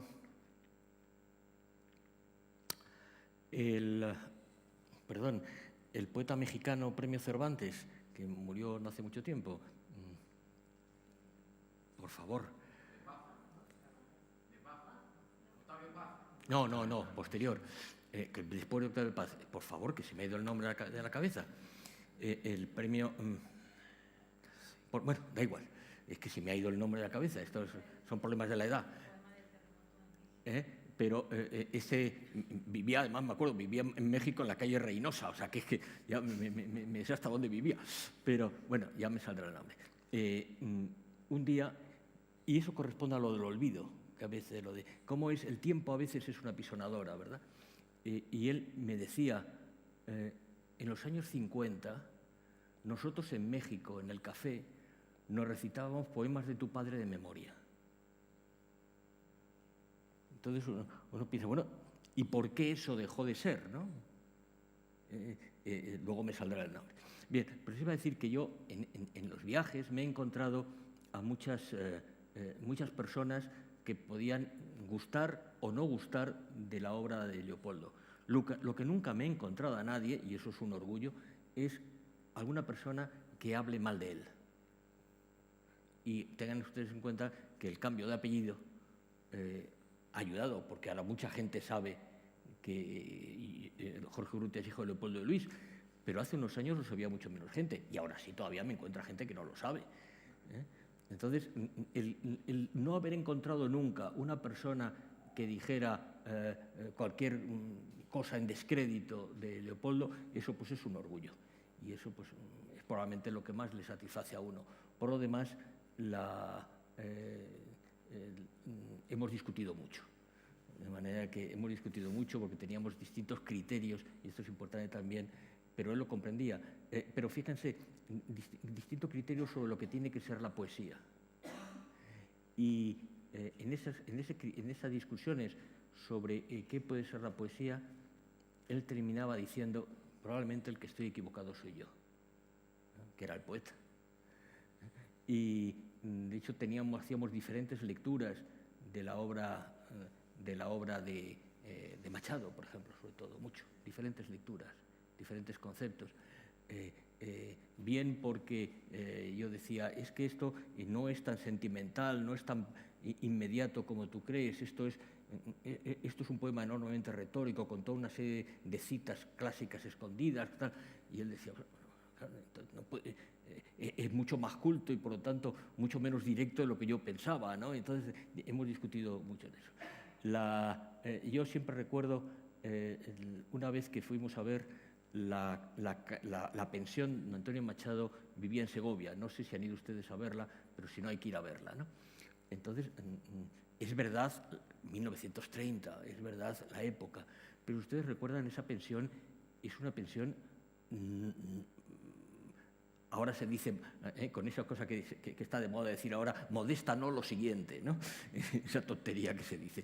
Es una pensión de una modestia sorprendente. Para entrar, una pensión que no tenía baño, que para ir al retrete había que atravesar todo el piso, que Antonio Machado no tenía armario, guardaba la ropa en una maleta, que para entrar en su cuarto, en su dormitorio, en su cuarto, tenía que pasar por una habitación donde dormían otras 2 personas. Claro, y yo le decía, papá, es increíble.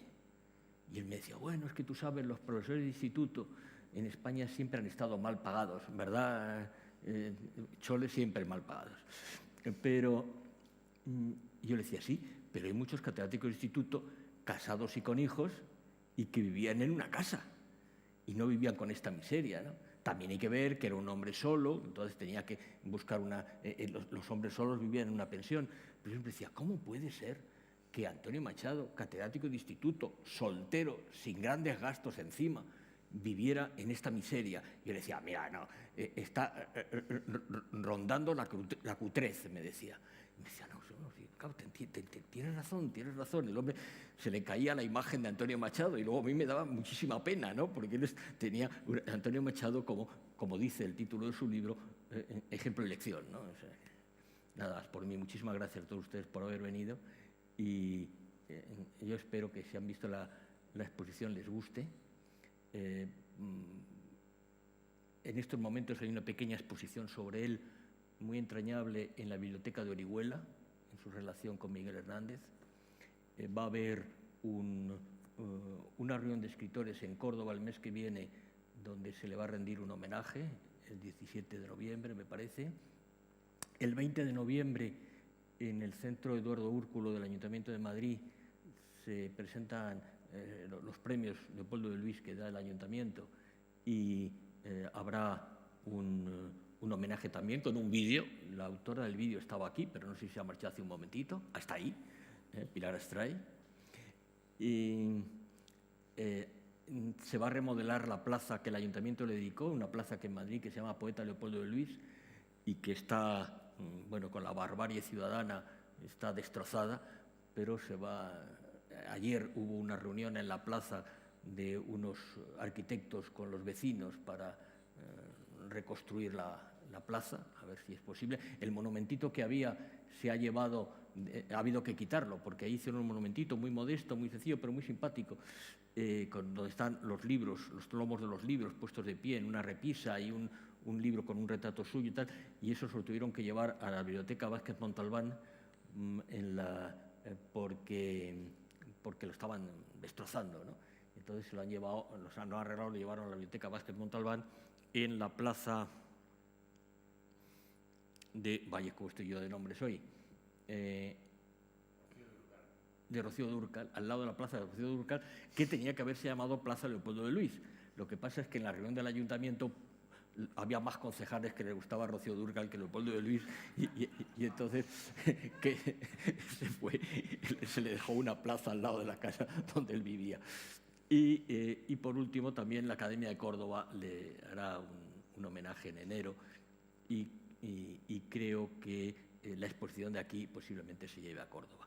Bueno, para mí eso es una satisfacción y luego ya el libro de cátedra, de manera que está bien. Pero ustedes saben que esto, el tiempo también pone las cosas en su sitio, de manera que pondrá la obra de Leopoldo de Luis allí donde tenga que estar. Nada más. Muchísimas gracias entonces.